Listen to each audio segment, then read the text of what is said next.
BPBD Aceh Singkil serahkan bantuan untuk korban kebakaran di Desa Lipat, Kajang Atas. Badan Penanggulangan Bencana Daerah Kabupaten Aceh Singkil yang dipimpin oleh Haji Al-Husni, Sarjana Hukum, menyalurkan bantuan masa panik kepada para korban kebakaran yang terjadi beberapa waktu lalu di Desa Lipat Kajang Atas, Kecamatan Simpang Kanan.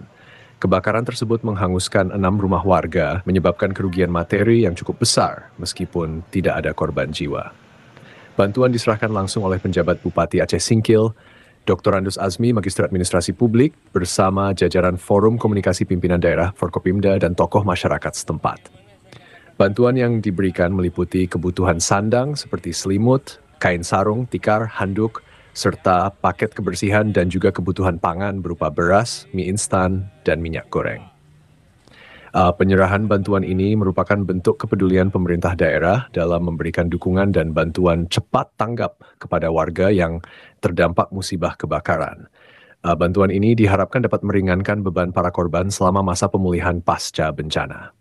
Muhammad Studi melaporkan untuk Media Singkil Video.